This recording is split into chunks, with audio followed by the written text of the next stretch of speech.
जय हिंद दोस्तों, मैं आप सभी के बीच लेकर आ गया हूँ बीपीएससी टीआरई 3.0 एग्जाम के लिए या फिर 4.0 एग्जाम के लिए मैं टेस्ट सीरीज चला रहा हूँ। ये टेस्ट सीरीज नंबर है आपका 12, ठीक है।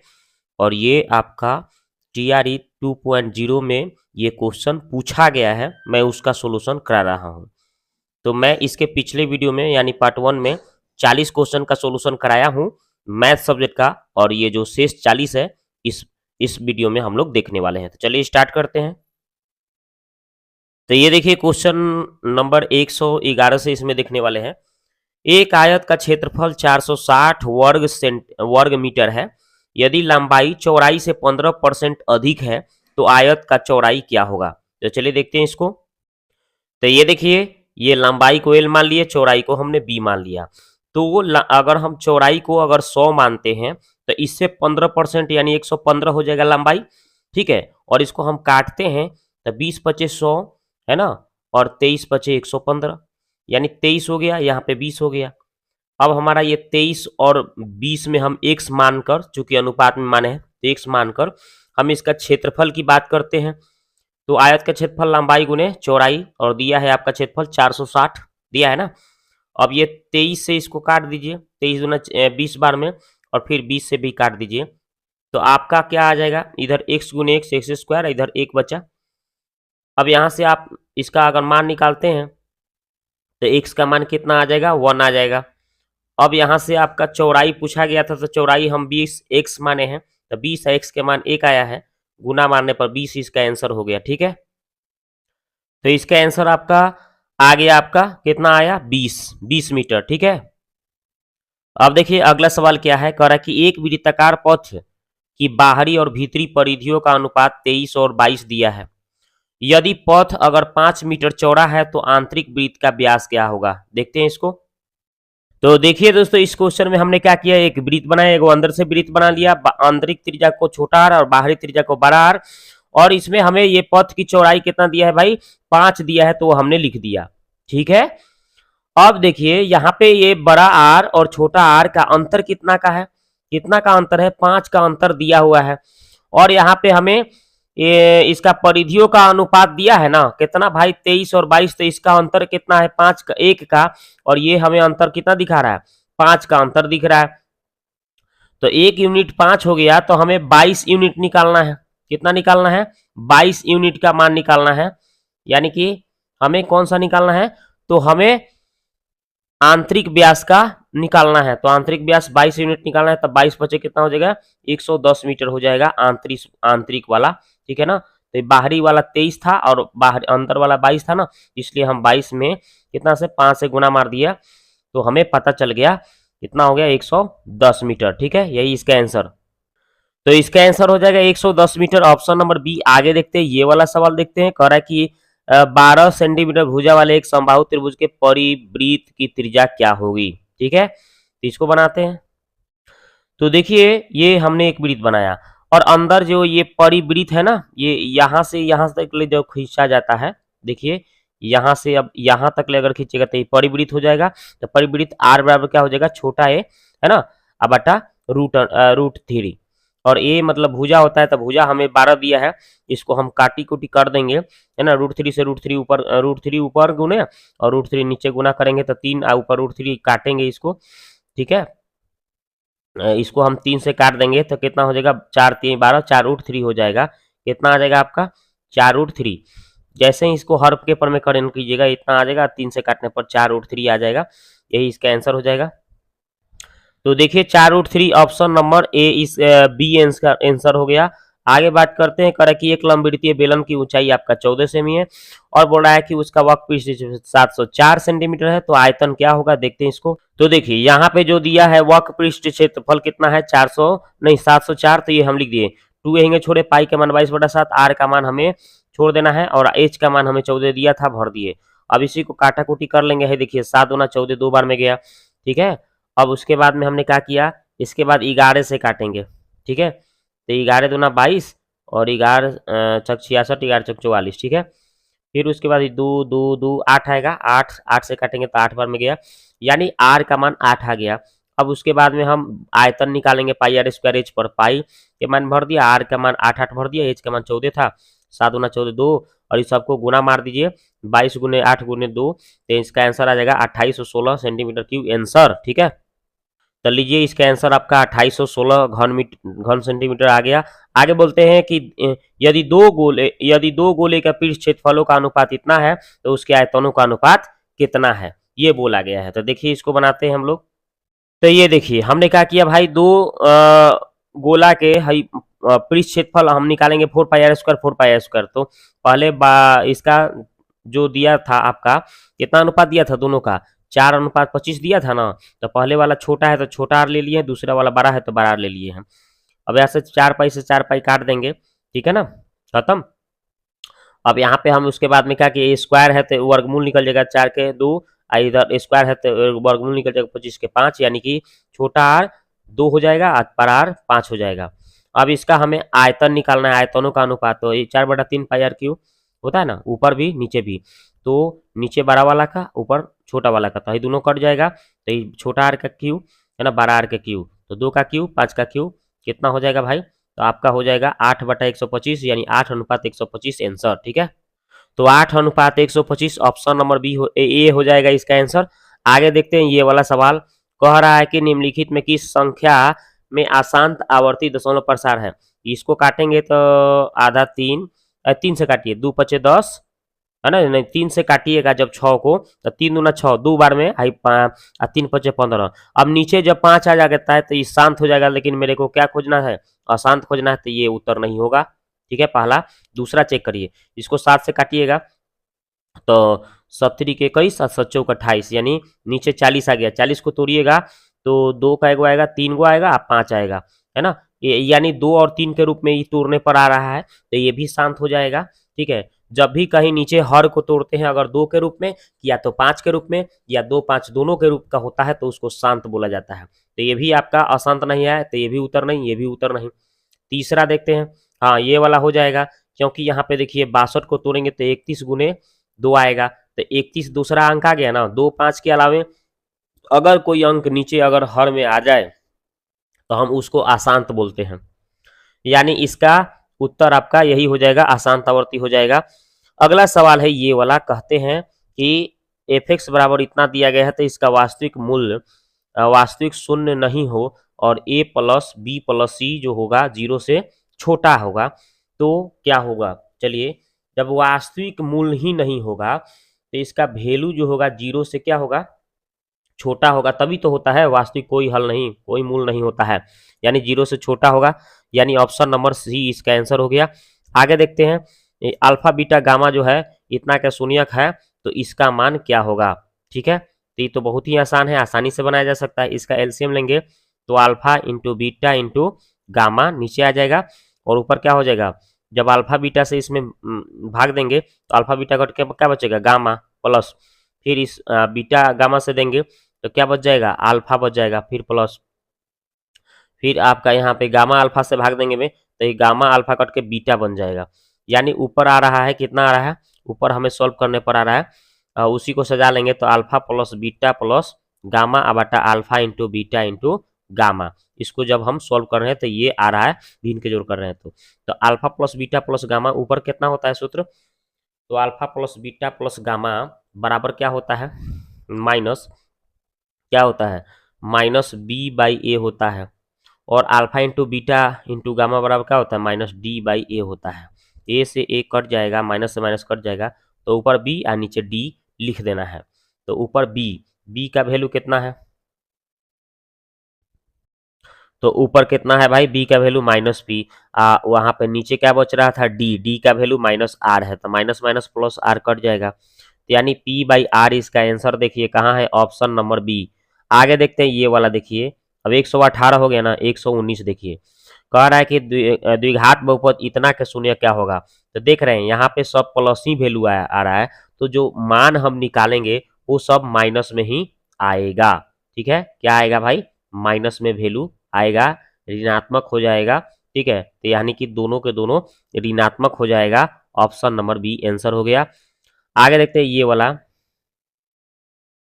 एक रैखिक समीकरण इतना और दूसरा इतना है, जोड़ी में अनंत हल हो तो k का मान क्या होगा।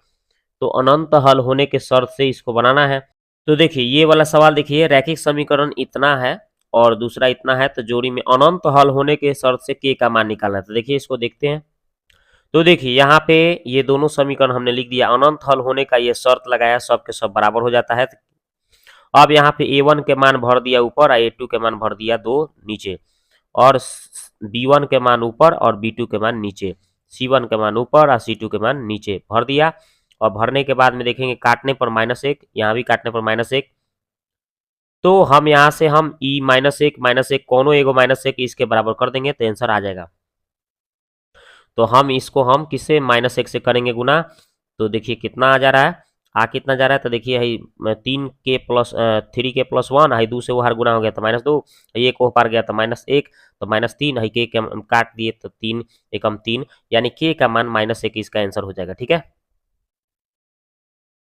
तो देखिए इसका answer -1 option number C answer हो गया। आगे देखते हैं, ये देखिए दोनों समीकरण है और आपका x + y का मान निकालना है। देखिए तो देखिए इस समीकरण को हम पहला दूसरा दोनों को लिख दिया, एक माना दो मान लिया, और इसमें देखिए y में 3 शटल है, इसमें आपका 4 शटल है, तो ये 4 है, इसमें गुना मार दे रहे हैं, इसमें 3 जो है इसमें गुना मार देंगे और गुना मार के लिख देंगे और दोनों को जोड़ देंगे, प्लस माइनस है तो कट जाएगा। तो देखिए हमने क्या किया, पहले 4 से किया तो 4 दूना 8/x, और फिर 4 से 4 तिहाई 12/y, और 13 चौका 52, और फिर इसी तरह से दूसरा में हम 3 से किए हैं तो 5 तिहाई 15, 3 चौका 12 और -6 हो जाएगा।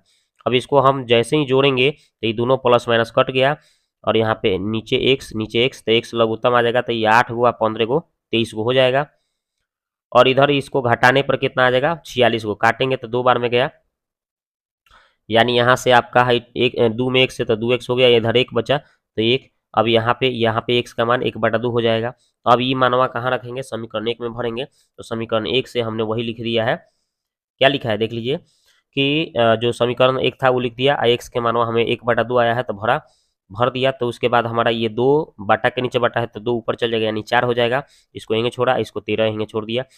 अब ये 4 जाके 13 में से क्या हो गया, ये 13 जाके 13 में से ये 4 जाके घट के 9 आ जाएगा, 3 तिहाई 9, 3 कट गया, यानी 3y = 1, यानी y का मान 1/3।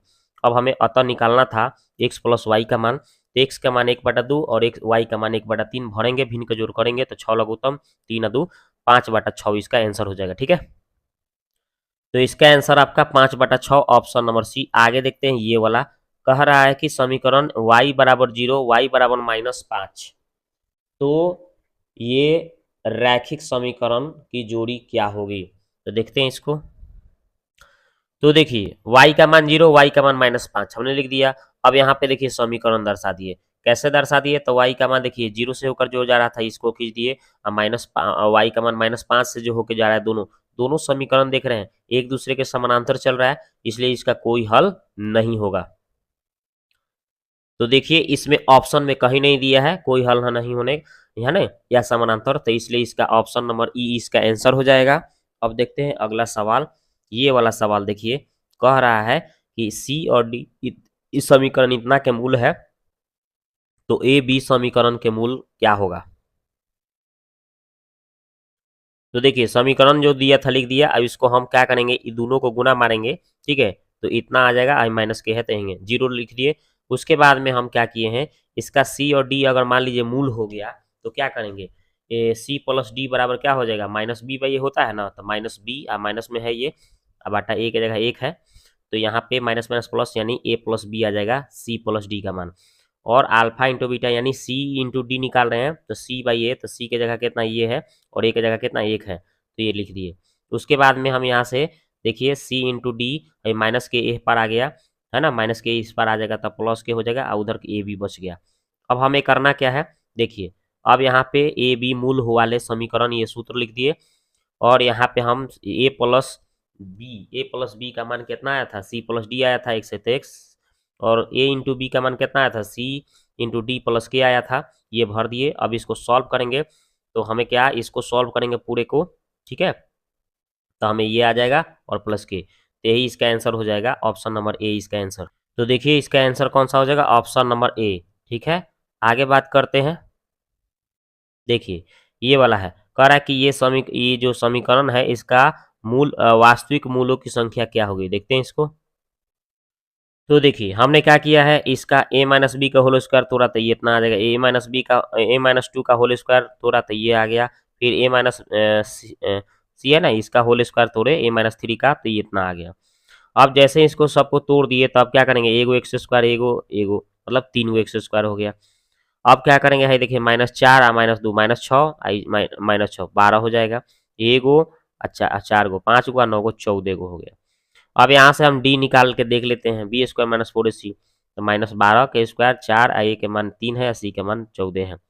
अब इसको सॉल्व कर लीजिए तो 144 इसको गुना करने 168 माइनस में आ गया। तो जब भी माइनस में आ जाए डी का मान तो कोई मूल नहीं होगा, याद रखिएगा। तो इसका कोई नहीं उत्तर हो जाएगा। आगे देखते हैं, ये वाला सवाल देखते हैं, ये वाला सवाल ठीक है, ये बोल रहा है कि मान क्या होगा, देखते हैं योग निकालना है।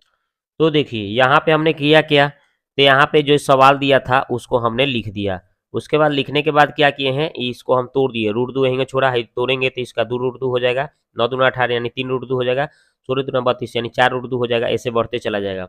अब हम देख रहे हैं कि रूट 2 सब में कॉमन मिल रहा है, ले लीजिए रूट 2 बाहर तो यहाँ 1 बचेगा, या रूट 2 बाहर आएगा तो 2, रूट 2 बाहर तो 3 4 ऐसे बढ़ते चला जाएगा। अब ये हमें ये रूट 2 ऐसे ही छोड़े है, एक प्लस 2 प्लस 3 ये प्राकृत संख्या का योग है। तो प्राकृत संख्या का योग निकालने का फॉर्मूला होता है n इंटू एन प्लस 1/2। दो से इस रूट 2 को काटेंगे, रूट 2 से 2 को काटेंगे तो नीचे रूट 2 हो जाएगा, यानी n इंटू एन प्लस 1 बटा रूट 2, यही इसका आंसर हो जाएगा। ठीक है, तो देखिए इसका आंसर हो जाएगा ऑप्शन नंबर ए, इसका आंसर हो गया। आगे बात करते हैं, 125 हो गया, अब 126 नंबर देखते हैं। 126 नंबर में देखिए सवाल क्या कह रहा है, कह रहा है यहाँ पे कि देखिए आपका जो ये बिंदु दिया है, ठीक है, यहाँ पे आपका क्या दिया है, देखिए यहाँ पे बिंदु जो दिया गया है, ठीक है, इसे आयत का चौथे शीर्ष का निर्देशांक निकालना है, चौथा शीर्ष का निर्देशांक निकालना है। तो यहाँ से भी हम बना सकते हैं, देखिए ऐसे खींच लेंगे, ठीक है, और यहाँ पे एक आयत की बात हो रही है तो पहला 0 0 0 0 तो यहाँ बिंदु मिल जाएगा हमें ओ, और यहाँ पे 2 1 मान लीजिए यहाँ पे 2 और 0 मिल जाएगा, ठीक है, 2 और 0 मिल जाएगा, ठीक है, तो ये आपका ये हो गया। अब उसके बाद में 0 3 तो मान लीजिए यहाँ पे 3 रहेगा तो यानी 0 3 यहाँ मिल जाएगा आपका बी।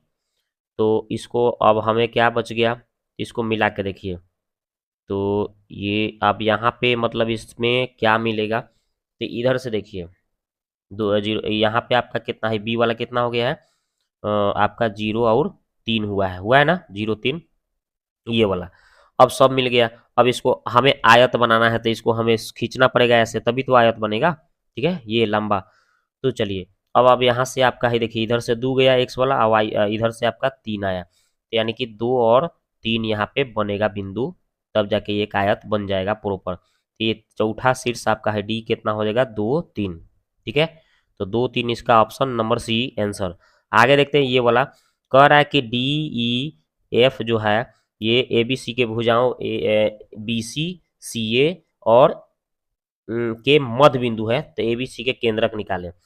तो इसके लिए आराम से फॉर्मूला लगाएंगे, और देखिए a1 x1 plus x2 plus x3 बटा 3 हो जाता है। तो एक हुआ 4 गो, 6 एक हुआ 4 गो, 5 गो में से 2 गो घटी तो 3 गो, और 3 से भाग दें तो कट के का आई 1। फिर उसी तरह से है देखिए y1 plus y2 plus y3, तो ये देखिए 2 गो और 4 गो, 6 गो में से माइनस 3 गो घटी तो 3 गो, आ बाटा 3 काटम तो ये हो जाए 1, यानी ये भी एक एक आ रहा है ना केंद्रक, इसका आंसर हो जाएगा 1 1, ऑप्शन नंबर ए ये वाला। अब ए बी सी तीनों संरेखी है, तो कौन सा इसका उत्तर होगा देखते हैं। तो देखिए यहाँ पे जब भी संरेखी की बात कह दे, संरेखी की बात कह दे यहाँ पे, तो हम देखिए इस तरह से बनाएंगे, एक ही रेखा पर तीनों बिंदु ए बी सी तीनों लिख दिया। अब यहाँ से अगर हम देखते हैं तो है ए बी की ढाल और है बी सी की ढाल दोनों बराबर हो सकता है, तो पहले ए बी का ढाल और फिर बी सी का ढाल निकाल देंगे, बराबर करके निकल जाएगा। देखिए ए बी की ढाल बी सी की ढाल बराबर, तो हम क्या करेंगे, ये फॉर्मूला होता है ठीक है, तो y2 प्लस y1 बटा x2 minus x1, y2 minus y1 बटा x2 माइनस x1, ये सूत्र होता है, मान भरिए आराम से।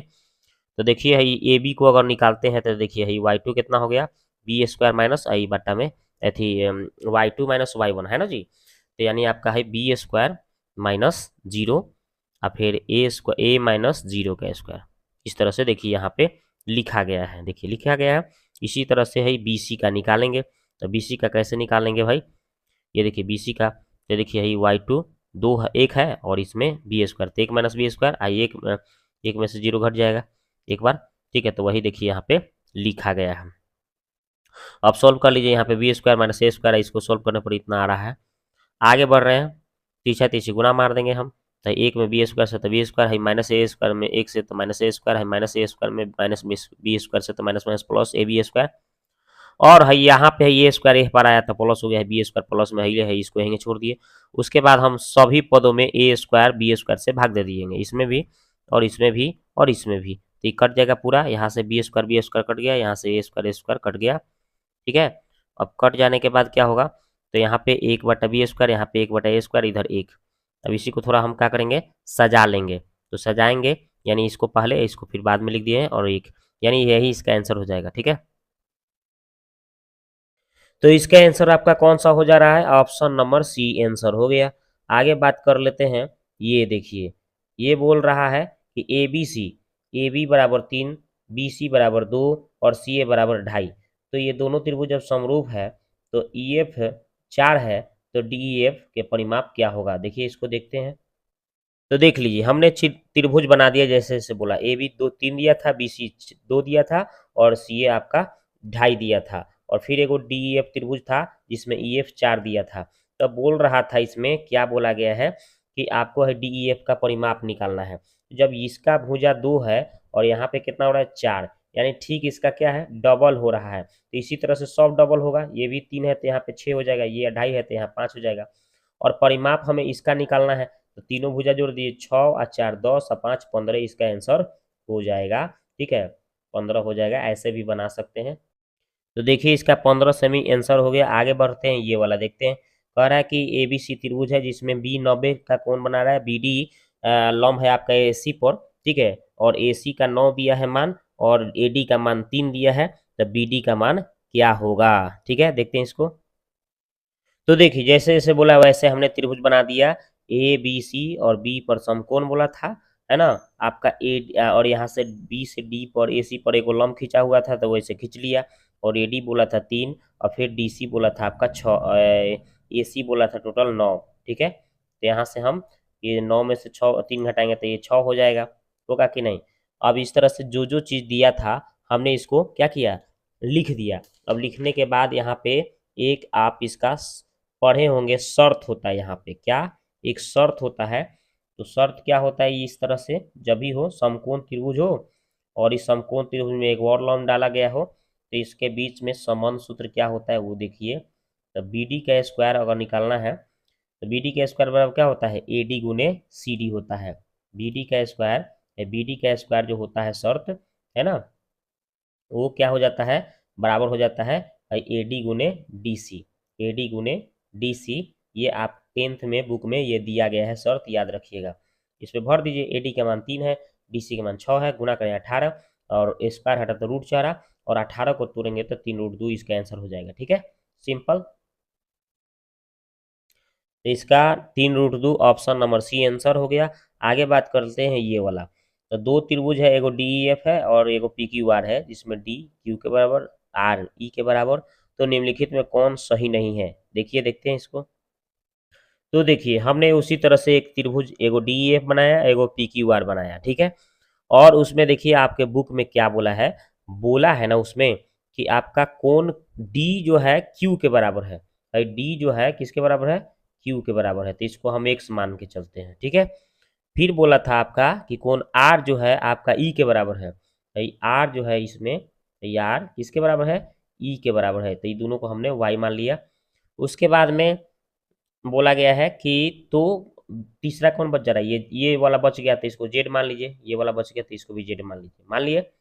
अब उसके बाद बोला था कि टी एफ समरूप क्या था, क्यू आर पी, ये बोला है, देख लीजिए कि कौन कौन समरूप दिया था, डी, यहाँ से हम देखिए ये हम कोण के हिसाब से ये समरूप किए हैं, देखिए कैसे, डी ई एफ देख रहे हैं, देखिए यहाँ पे D E F X Y Z हो गया, इसी तरह से एक्स कितना है क्यू, वाई कितना है आर, यहाँ पे की क्यू आर पी हो जाएगा, दोनों के दोनों समरूप कोण के अनुसार।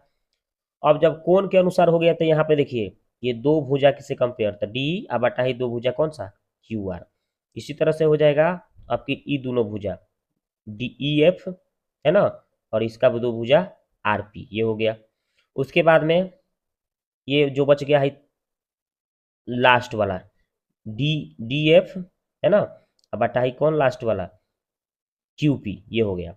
अब इसके हिसाब से जौन जौन ऑप्शन होगा वो सही होगा। तो देखिए पहला ऑप्शन देखिए डी बटा पी क्यू, देखते हैं डी बटा पी क्यू, डी बटा पी क्यू, तो इसमें कौन नहीं दिया है, इसलिए ये गलत हो गया, यही तो असत्य है, यही हमें आंसर खोजना था, तो यही इसका उत्तर हो जाएगा। लेकिन और देखते हैं कौन कौन सत्य है, ई एफ बटा पी आर, देखिए ई एफ बटा पी आर, है ना, और डी एफ बटा पी क्यू, डी एफ बटा पी क्यू, है ना, ये तो सत्य हो गया। फिर देखिए तीसरा वाला देख लीजिए डी एफ बटा क्यू आर, देखिए तो हाँ डी डी एफ बटा क्यू आर, डी बटा क्यू आर हो गया, ये भी देख लीजिए। उसके बाद बोला है डी एफ बटा पी क्यू, डी एफ बटा है पी क्यू, ठीक बोला है, तो यानी कि ये भी सत्य हो गया, सत्य हो गया। तो ये दोनों के दोनों उत्तर नहीं, हमको तो असत्य खोजना था, तो असत्य कौन सा, इसका उत्तर हो गया ऑप्शन नंबर ए, यही इसका आंसर हो गया, ठीक है। तो लीजिए इसका आंसर कौन सा हो गया, ऑप्शन नंबर ए इसका आंसर हो गया, यही गलत है। आगे देखते हैं ये वाला, कह रहा है कि पीए और पीबी ओ वाले केंद्र वृत्त के दो स्पर्श रेखाएं हैं, जिसमें जैसा ए ओ बी आपका 110 है, तो ए पी बी क्या होगा, देखिए इसको देखते हैं। तो देखिए यहाँ पे हमने क्या किया, एक वृत्त बना दिया, दो स्पर्श रेखाएं खींचा खींचा ना, और इसको ए और इसको बी माना, इसको पी से खींचा है, और हमें यहाँ पे ये बोला था कि ए ओ बी 110 था, बोला गया है, तो बोल रहा है कि आपको ए पी बी यानी ये वाला कोण पूछा गया है। तो हम क्या करेंगे, ये भी 90 हो जाएगा, ये भी 90 हो जाएगा, ये दिया है, और यहाँ पे चार कोण बन रहा है ना, 1 2 3 4, चतुर्भुज के चारों कोणों का 360 होता है। तो 360 में से हम क्या करेंगे, 360 में से तीन गो कोणवा जो दिया है जोड़ के घटा देंगे, तो 90 110 फिर 90 जोड़ के घटा दीजिए, ठीक है, तो जोड़ने पर 290 आ रहा है, 360 में से घटा दीजिए, आंसर हाजिर हो गया 70 डिग्री, ठीक है। तो इसका आंसर हो गया 70 डिग्री, ऑप्शन नंबर बी की बात कर लेते हैं, यही इसका आंसर हो गया ऑप्शन नंबर बी। आगे देखते हैं अगला सवाल है 133 नंबर, देखिए कह रहा है कि किसी बाहरी बिंदु ए से स्पर्श रेखा एपी की लंबाई 24 सेमी है, और आपका बोल रहा है कि यदि वृत्त के केंद्र ओ से ए की दूरी आपका 25 सेमी है, तो वृत्त के व्यास क्या होगा, वृत्त के व्यास क्या होगा ये निकालना है, ठीक है। तो आप जैसे कि इस तरह से वृत्त बनाएंगे ना, और यहाँ से आप क्या करेंगे, एक स्पर्श रेखा खींचेंगे, आप खींचेंगे ना इसे, और खींचने के बाद यहाँ से देखिए इसको ओ लिखेंगे, ठीक है, और कह रहा है कि बाहरी बिंदु है, इसको यहाँ पे ए मानना पड़ेगा, और इससे केंद्र से एगो मिलाइएगा ऐसे, ठीक है। तो क्या बोला है, पहले ए पी की लंबाई 24 दिया है, यहाँ से पी मान लीजिएगा, ए पी की लंबाई 24, ठीक है। फिर बोला है कि यदि वृत्त ओ से ए की दूरी, ओ से ए की दूरी कितना बोला है, 25 सेमी, ये 25, तो यहाँ पे 90 का कोण बनता है, 90 के कोण ये सामने हो गया एक कर्ण, तो ये 25 हो गया, ये 24 हो गया, तो यहाँ पे ट्रिपलेट बन रहा है, क्या बन रहा है, ट्रिपलेट बन रहा है। तो 25 24 कितना का होता है, 7 का होता है, तो यहाँ पे त्रिज्या हो जाएगा 7 आ जाएगा, इसको निकालिएगा तो, है ना, 7 24 25 का ये ट्रिपलेट होता है, तो ये 25 24 दिया है, तो पाइथागोरस प्रमेय के अनुसार यहाँ पे ये 7 आएगा। तो हमें ये त्रिज्या पता चल गया 7, तो इसका दुगुना कर देंगे तो व्यास निकल जाएगा 14 सेमी, ठीक है। आगे बात करते हैं ये वाला कि टी एगो पीटी की स्पर्श रेखा है, तो A P B P A B के छेदक रेखा है, तो यदि पी ए का मान 9 है, ए बी का मान 7 है, तो पी टी के मान क्या होगा। तो इसके लिए आपको करना क्या है, एक वृत्त बनाना है, ठीक है, और यहाँ पे वृत्त का केंद्र होता है, यहाँ से एक छेदक रेखा जा रहा है, और एक आपका स्पर्श रेखा है, बोला है ना, जो कि आपका टी पर पी टी पर यहाँ पे टी है, ठीक है, पी हो गया पी टी क्या हो गया, स्पर्श रेखा है, पी ए बी, देखिए यहाँ पे इसको ए और बी यहाँ पे कर लेना है, ठीक है। तो ए बी यहाँ से मान लीजिए ए है बी हो गया, तो ए बी की आपका पी ए, है ना, पी ए आपका 9 दिया है, पी ए आपका कितना दिया है 9, और ए बी आपका 7 दिया है, ये 7 है, और ये टोटल भुजा जो है आपका 9 दिया है टोटल, ठीक है। तो हमें निकालना है पी टी, तो पी टी बराबर कैसे, ये पी टी निकालना है तो कैसे निकलेगा, तो यहाँ पे टोटल आपका क्या हो जाएगा, यहाँ पे 9 है टोटल, तो यहाँ 7 है, तो 9 में से 7 को घट जाएगा, कय गो बचेगा, 2 गो बचेगा, है ना हो। तो यहाँ पे क्या करना है कि कैसे बनाना है आपको, देखिए। तो ये भुजा आपको यहाँ से यहाँ तक ए बी कितना हो गया है, 7, 7 है ना। और यहाँ पे पी ए का वैल्यू देखिए, पी ए का वैल्यू कितना है, 9 दिया है। तो देखिए जैसे वो मैं बोला था वैसे हमने चित्र बना दिया, ठीक है। और यहाँ पे पी ए का मान 9 दिया था और ए बी का मान 7 दिया है, ठीक है।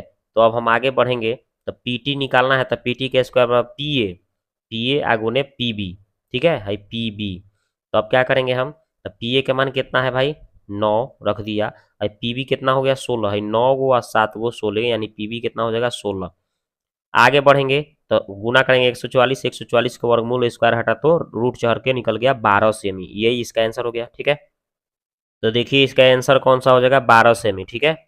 आगे बात करते हैं, ये देखिए कह रहा है कि एक बिंदु P से जो 5 सेमी त्रिज्या वाले वृत्त के केंद्र O से 13 सेमी की दूरी पर है, तो वृत्त पर स्पर्श रेखा PQ और QR भले PR का योग में खींचा जाता है, तो चतुर्भुज PQR का क्षेत्रफल निकालें, ठीक है। तो देखिए हमने क्या किया, जैसे बोला वैसे हमने कर लिया, बोला था ना त्रिज्या 5 सेमी दिया है, ठीक है। और यहाँ पे हमें क्या किए हैं, ये वाला जो दूरी है 13 दिया है, ठीक है। ये 5 दिया, तो ये भी आपका कितना हो जाएगा, 5 हो जाएगा। और आपको ट्रिपलेट पता है 13, 5, तो ये कितना हो जाएगा, ये 12 हो जाएगा ट्रिपलेट के अनुसार, तो ये भी नीचे वाला क्या हो जाएगा, 12। और जब ये हमें पता चल गया, तो एक बार हम ऊपर त्रिभुज का क्षेत्रफल एक बार नीचे त्रिभुज का क्षेत्रफल दोनों को जोड़ देंगे, तो ये टोटल चतुर्भुज का क्षेत्रफल निकल जाएगा। तो उसी तरह से हमने कर दिया है कि चतुर्भुज पी क्यू ओ आर का क्षेत्रफल निकाल रहे हैं, ठीक है। तो कैसे निकलेगा, तो देखिए एक ओ पी क्यू माने एक त्रिभुज ऊपर वाला, फिर नीचे वाला दोनों त्रिभुज को क्या करेंगे, जोड़ देंगे। तो देखिए ऊपर वाला त्रिभुज का क्षेत्रफल एक बार नीचे वाला त्रिभुज का क्षेत्रफल दोनों जोड़ देंगे, ठीक है। तो ऊपर वाले का क्षेत्रफल कैसे निकलेगा, देखिए 1/2 और आधार, आधार कितना है 12, ठीक है। और ऊंचाई, ऊंचाई कितना है इसका, ऊंचाई कितना हो गया 5, तो 5 रखेंगे। तो 6 दूना 12 और 6 पचे कितना हो जाएगा 30, यानी ऊपर कितना आएगा 30, ठीक है। तो 30 एक त्रिभुज का ऊपर वाला का इसका 30 आ जाएगा। फिर इसका भी निकालेंगे तो वही 30 से आएगा, 1/2 और आधार कितना हो गया 12 और ऊंचाई कितना हो गया 5 हो गया ये भी, ठीक है। तो 5 काटेंगे तो 6 दूना 12 और 6 पचे 30 हो जाएगा, यानी ये ऊपर वो 30 क्षेत्रफल आएगा, नीचे वो 30 आएगा, और दोनों को जोड़िएगा तो 60 इसका आंसर हो जाएगा। देखिए वही हमने किया है, काट कूट के कितना 30 और इसका भी जोड़े हैं, तो इसका भी 30, 30, 30, 60 इसका आंसर हो जाएगा क्षेत्रफल, ठीक है। तो लीजिए इसका आंसर आपका 60 वर्ग सेमी हो जाएगा। आगे बात करते हैं ये वाला, देखिए यहाँ पे है, देखिए ए यहाँ पे है ना, साइन ए बराबर 1/2, तो साइन ए 1/2 कितना का होता है 30 का, यानी ए का मान यहाँ से कितना भर लेंगे 30। यहाँ से देखिए कॉस भी 1/2 है, तो कॉस में 1/2 किसका मान होता है, तो आपका 60 का होता है, यानी कि यहाँ से बी का मान कितना हो जाएगा 60 हो जाएगा। तो यानी ए 30 और बी 60, ये दोनों को प्लस करने की बात पूछा गया है, तो 30 + 60 कितना हो जाएगा आपका, तो 90 इसका आंसर हो जाएगा, ठीक है। तो 90 ऑप्शन नंबर कहाँ है, तो ऑप्शन नंबर सी इसका आंसर हो गया। आगे बात करते हैं ये वाला, देखिए तो इसको मैं सॉल्व करके दिखा देता हूँ। जब इतना बराबर इतना बोला है और ये 2a का बोला है न्यून कोण है, तो देखिए कैसे बनेगा, ए का मान निकलेगा कैसे। तो देखिए जब न्यून कोण होता है ना, उसी को हम क्या करेंगे 90 में से घटा लेंगे, तो ये 90 में से 2a कम करेंगे, तो ये कॉट 90 माइनस थीटा क्या हो जाएगा, tan थीटा हो जाता है। और इसको हम यहीं छाप दिए, कॉट से कॉट काट देंगे, तो ये देखिए इतना, और इधर जो बचा है लिख दिए। उसके बाद में हम देख रहे हैं कि -2a को छोड़ दिए, ए पार ए को बोला है तो -a हो गया, 60 यहीं छोड़ दिए, 90 को वो पार ले गए तो माइनस हो गया। अब यहाँ पे घटाने पर यहाँ पे -30 आ रहा है, इधर -3 आ रहा है, माइनस माइनस प्लस हो गया, 3 से काटे 10 बार में ए का मान 10 इसका आंसर, ठीक है। तो लीजिए इसका आंसर आपका 10 आ गया, 10 डिग्री। आगे देखते हैं ये वाला, कह रहा है कि भाई इसका मान इतना है, तो आपको tan थीटा का मान कितना है, ये तो सिंपल हो गया। तो यहाँ पे देखिए cos थीटा है ना, cos थीटा से नीचे हूँ भाग दे दीजिए, यहाँ इसमें भी cos थीटा से भाग दे दीजिए, और इसमें भी cos थीटा से आप क्या करिए भाग दे दीजिए। तो इस साइन बटा cos क्या हो जाएगा, tan हो जाएगा यहाँ, tan थीटा। और ये देखिए cos से cos कट जाएगा, cos से cos कट जाएगा, यहाँ √2 बचेगा, तो यहाँ प्लस वेन ए का उधर √2, तो यहाँ से tan थीटा का वैल्यू आराम से निकल गया, √2 माइनस पर गया, यानी √2 - 1 इसका आंसर हो जाएगा ऑप्शन नंबर सी। आगे देखते हैं ये वाला, तो ये देखिए cos स्क्वायर थीटा को यहीं छोड़ दीजिएगा, ठीक है। और 1/(1 + cot² क्या होता है? cos² थीटा होता है। क्या होता है? cos² theta. और यहाँ पे हो जाएगा cos² थीटा और 1/cos² क्या होता है? sin² theta. और ये sin² theta plus cos² theta क्या होता है? 1 होता है, जो कि ऑप्शन नंबर बी में आंसर दिया है। आगे देखते हैं, 139 हो गया, 140 देखिए। तो 140 नंबर में क्या बोला है, ये देखिए। ये भी त्रिकोणमिति का ही सवाल है। देखिए बोला है कि साइन थीटा कॉस थीटा बराबर √2 है। तो इसमें जैसे ही अगर आप tan 45 लेंगे, tan 45, तो tan भले थीटा की जगह आप 45 भरेंगे तो ये आपका आ जाएगा, सेटिस्फाइड कर देगा। देख लीजिए इसका, यहाँ पे थीटा का मान 45 भरिएगा तो साइन 45 के मान कितना हो जाएगा? जैसे ही थीटा का मान अगर आप कितना ले रहे हैं, 45 लेंगे, तो ये साइन 45 हो जाएगा। साइन 45 के मान 1/√2। यहाँ पे थीटा की जगह 45 भरेंगे तो कॉस 45 का भी मान 1/√2। अब इसको सॉल्व करिएगा तो √2, 1 + 1 कितना हो जाएगा? 2, 2। इसको आप काटेंगे इसको तो √2 आ जाएगा, जो कि आपका उधर है।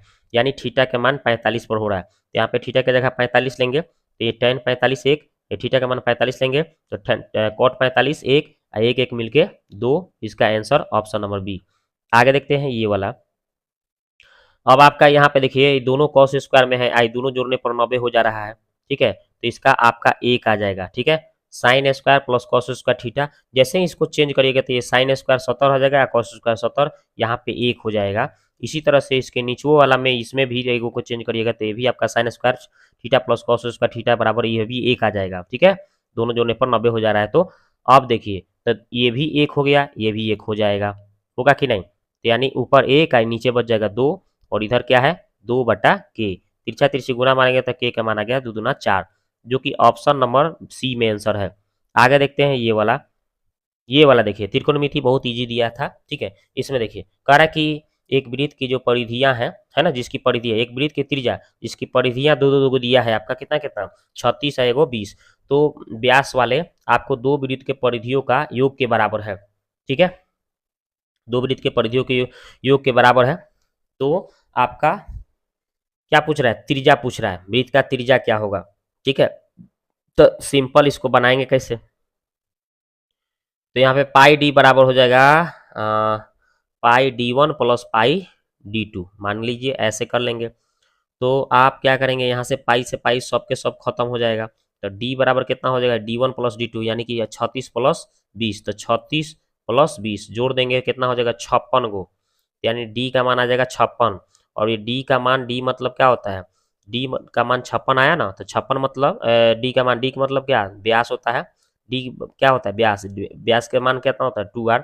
और यहाँ पे 56 दिया है तो 56 लिखेंगे। अब इसको 2 से काटिएगा तो त्रिज्या निकल जाएगा 28, यानी आपका त्रिज्या का मान कितना आ रहा है? 28 आ रहा है, जो कि ऑप्शन नंबर सी में आंसर है। आगे देखिए ये वाला।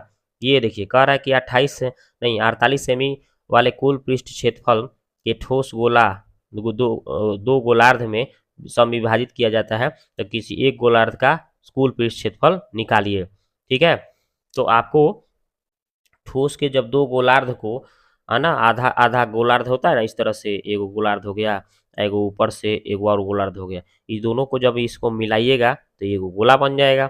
तो गोला के आपका कुल पृष्ठ क्षेत्रफल का होता है 4πr², जो कि कितना दिया है? 48 दिया है ना।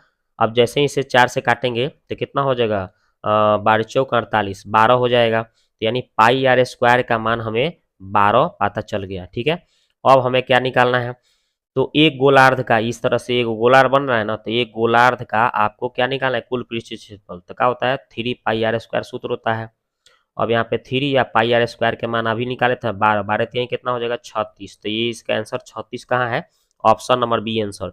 आगे देखते हैं ये वाला। कह रहा है कि एक ठोस में वृत्ताकार बेलन में है, मतलब कि वृत्ताकार बेलन है जिसके ऊपर से एगो शंकु है ना, लंबवृत्तीय शंकु है, और जिसकी ऊंचाई h दिया है, और ठोस का कुल आयतन शंकु के आयतन का तिगुना है, तब बेलन के आयतन की ऊंचाई क्या होगा? ठीक है, तो वृत्ताकार बेलन की ऊंचाई क्या होगा? देखते हैं इसको। तो देखिए जैसे बोला था वैसे हमने चित्र बना दिया, एक बेलन के ऊपर एक शंकु, और शंकु के ऊंचाई h था और बेलन की ऊंचाई हमें निकालना था x मान लीजिए। अब इसमें जो बोला गया था कि भाई इस ठोस का जो आयतन था, तो ठोस के आयतन में कौन सी, तो पहले है ऊपर शंकु के आयतन लिख दिया, और फिर नीचे है बेलन के आयतन लिख दिया, और दोनों को जोड़ दिया। दोनों का मतलब कुल ठोस का जो आयतन था वो बोल रहा था कि शंकु के आयतन का कितना गुना, तिगुना था, तो शंकु के आयतन लिख दिया, तिगुना कर दिया। अब इसको आगे बढ़ाए हैं तो 3 से 3 काट दिए। अब इसको हम क्या किए हैं, तो ई पाई आर स्क्वायर एक्स को नहीं छोड़ दिए हैं, और ये देखिए पाई आर स्क्वायर एच में से ही जाके उधर घट गया। अब घटेगा तो कैसे बनेगा भाई, तो देखिए यहाँ पे एक पाई आर स्क्वायर है ना, यहाँ पे अगर इसको हम कॉमन लेते हैं दोनों में से तो क्या बचेगा, 1 माइनस 1/3। अब जब इसको सॉल्व करेगा तो 3 में से 1 घटेगा, यानी 2/3 आ जाएगा। कितना आ जाएगा, 2/3। तो इसमें से इसको घटाएंगे तो 2/3 pi R square H, pi R square से पाई आर स्क्वायर कट गया, एक्स बराबर क्या आएगा, 2/3 एच आ जाएगा इसका आंसर। ठीक है, यही बेलन की ऊंचाई निकल गया। तो लीजिए इसका आंसर आपका कौन सा है, ऑप्शन नंबर ए इसका आंसर हो गया। आगे देखते हैं ये वाला, कह रहा है कि एन प्राकृत संख्याओं का अंकगणितीय माध्य कितना है, 15 है, तो एन का मान क्या होगा। तो आपको पता होगा एन प्राकृत संख्याओं का माध्य जो औसत चाहे माध्य निकालने, माध्य कितना होता है, औसत, एन प्राकृत संख्याओं का औसत या माध्य n+1/2 होता है, और जो कि बोला है 15 है। तो हम क्या करेंगे, अब यहाँ से n+1 का मान कितना हो जाएगा, 15 दूना 30 हो जाएगा, ये को ऊपर जाके घट जाएगा, तो एन के मान कितना हो जाएगा, 29 आंसर हो जाएगा, जो कि ऑप्शन नंबर सी में आंसर है। आगे बात कर लेते हैं। ये देखिए कह रहा कि किसी आंकड़े का बहुलक और माध्यिका का अंतर दिया है 24, तो माध्यिका और माध्य का अंतर क्या है, देखते हैं इसको। तो देखिए यहाँ पे जो बहुलक और माध्यिका का अंतर 24 दिया है, ये बहुलक का सूत्र होता है, ये भर दिए, माध्यिका है छाप दिया। अब देखिए 3 गुने माध्यिका में से एगो माध्यिका घटाओगे तो 2 गुने माध्यिका है, 2 गुने माध्य छोड़ दो, 24 छोड़ दो। अब देखियो यहाँ से सबको 2 से काट दोगे तो ये आपका आ जाएगा कितना, माध्यिका माइनस माध्य बराबर 12, यही इसका आंसर हो गया। लीजिए इसका आंसर कौन सा हो जाएगा, ऑप्शन नंबर ए इसका आंसर हो गया। आगे देखते हैं ये वाला सवाल, कह रहा है कि आपको क्या करना है, ये चर मान संतत मान दिया है, इतना इतना इतना इतना इतना इतना सब दिया है, इसको हम सबको आरोही क्रम में सजा के या माध्यिका निकाल सकते हैं। देखिए कैसे, तो देखिए हम सबसे पहले इसको आरोही क्रम में सजा लिए, छोटा इससे बड़ा, इससे बड़ा, इससे बड़ा, इससे बड़ा, ऐसे सजा दिए। अब हमें यहाँ पे कैगो है संख्या, 1 2 3 4 5 6 7, तो बीच वाला हो जाता है, तो 3 को हेने से छोड़ दीजिए और 3 को हेने से छोड़िए, बीच में कौन पड़ रहा है, ये वाला, तो यही इसका उत्तर हो जाएगा। या फिर आप ऐसे सूत्र पर भी बना सकते हैं, n+1/2 पद। अब n के मान 7 भरेंगे और जोड़ेंगे तो 8, 8 काटेंगे तो चारवा पद भी देख रहे हैं, तो 4 नंबर पे भी वही आ रहा है, या ऐसे हम आपको ट्रिक बता दिए तो वही इसका आंसर हो जाएगा। ठीक है, तो देखिए इसका उत्तर कहाँ है, ऑप्शन नंबर कौन सा हो गया, इसका ऑप्शन नंबर आपका सी आंसर हो जाएगा। ठीक है, अब आगे देखते हैं अगला सवाल क्या है, ये वाला देखिए। अगला सवाल कह रहा है कि भाई ये क्या बोल रहा है, बोल रहा है कि यदि राधा ने अल्प अवधि जमा के अंतर्गत 800 रुपया 73 दिन के लिए, है ना, 7.5% प्रति वर्ष ब्याज की दर से बैंक में जमा करे तो उसे कितना ब्याज मिलेगा। ठीक है, यही पूछ रहा है, देखते हैं इसको। तो देखिए हमने क्या किया, जो जमा की गई धनराशि था 800 रुपया दिया था, और 365 दिन में ब्याज दिया था 7.5, यानी कि 15/2%। और यहाँ 300 हम क्या करेंगे, इसको अब काटेंगे, काटेंगे 3 से 5 से, तो 5 यानी 73 बार में कट गया 5 से, और ये आपका 3 बार में कट जाएगा, 5 दिया या नीचे 2 है तो 2, परसेंटेज है तो परसेंटेज, यानी 73 दिन का परसेंटेज ये हो गया। अभिष्ट ब्याज निकालना था, तो क्या करना था, ये 800 का कितना परसेंट निकला था, 3/2%। अब ये परसेंट को बटा 100 करेंगे यानी 200 हो जाएगा, और काटेंगे 200 यानी 4 में करेंगे तो 800 हो जाएगा, 200 चौका, और 4 में 3 से करेंगे तब 12 इसका आंसर हो जाएगा। ठीक है, तो देखिए इसका आंसर कहाँ है, ऑप्शन देखते हैं। ठीक है, तो देखिए कौन सा ऑप्शन में दे रहा है, 12, ऑप्शन नंबर सी इसका आंसर हो गया। आगे देखते हैं ये वाला सवाल कर रहा है कि किसी धन राशि पर 2 वर्षों के लिए साधारण ब्याज 630 रुपया, जबकि चक्रवृद्धि ब्याज आपका इतना है, तो दोनों मामलों में ब्याज की दर क्या होगा, देखते हैं। तो देखिए हमने क्या किया भाई, तो इसमें जो दिया था उसको हम उसके हिसाब से इसको कर देंगे सोल्यूशन। तो फर्स्ट और सेकेंड है ना, फर्स्ट और सेकेंड वर्ष के हिसाब से चलेंगे, तो फर्स्ट वर्ष में भी ब्याज 330, और सेकेंड वर्ष में भी ब्याज कितना हो जाएगा, 330 हो जाएगा। कैसे ही उसमें देखिए, उसमें दिया गया है ना, 2 साल में साधारण ब्याज 660 था ना, तो 1 साल में कितना हो जाएगा, 330 हो जाएगा, 130 फिर 330 हो जाएगा। ठीक है, और उसके बाद में CI यानी कि CI फर्स्ट वर्ष में तो उतना ही लगेगा, लेकिन सेकेंड वर्ष में क्या हो जाएगा, उसका ब्याज पर ब्याज यानी उसका ब्याज कैसे निकलेगा, तो कितना दिया था 696.30 दिया था, उसमें से 660 घटाएंगे तो यानी 36.3 आ जाएगा, तो ये ब्याज हो जाएगा, इसमें जुड़ जाएगा। अब यहाँ से आगे बढ़ेंगे तो इसका दर निकालेंगे, दर परसेंट, तो कितना आया है भाई, तो यहाँ पे हमें इसका ब्याज निकाल कर कितना आया है 36.35, और ये हमें कितना पर 330 पर, और गुने 100 मारेंगे, काटा कुटी करेंगे, आ जाएगा दर। ये देखिए दशमलव हटाने के लिए बटा 100, अभी 2 शून्य से 2 शून्य ये खत्म हो गया, 33 से काटेंगे 11 बार में कट गया, तो 11% इसका आंसर, ठीक है। तो 11% ऑप्शन नंबर में कहीं नहीं दिया है, तो इसलिए इसका आंसर हो जाएगा ई। आगे देखते हैं, ये वाला कह रहा है कि 20%, 10% और 5% तुल्य रूप से बटा है, तो इसका बटा निकालना है, बटा परसेंट। देखिए कैसे निकालते हैं, तो देखिए इसमें हम अंकित मूल्य और विक्रय मूल्य दोनों को लिखेंगे। तो अंकित मूल्य पहले से मान लो 100 था, तो 20% का छूट तो 80 मिलेगा, 100 था तो 10% का छूट 90 मिलेगा, 100 था तो 5% का छूट 95 में मिलेगा। अब हम क्या करेंगे, ये तीनों को गुना मारेंगे तो इतना आ जाएगा, ये तीनों को गुना मारेंगे तो इतना आ जाएगा। उसके बाद हम क्या करेंगे, इसमें से 3 शून्य से 3 शून्य खत्म कर दिए, तो आ गया 1000, इधर आ गया 684, और दोनों के बीच में अंतर कितना का हो गया, देखिए 316। तो यही आपका छूट परसेंट निकालना है, तो 316 ऊपर आइए, कितना CP कितना है 1000, और इसको गुना 100, काटेंगे 2 शून्य से 2 शून्य, 1 शून्य से यानी 10 से भाग देंगे तो आ जाएगा 31.6 इसका आंसर, ठीक है। तो लीजिए इसका आंसर आपका 31.6% इसका आंसर हो गया। तो दोस्तों ये वीडियो आपको कैसा लगा, आप जाके कमेंट बॉक्स में एक प्यारा सा कमेंट करें। मिलते हैं नेक्स्ट वीडियो में, ठीक है।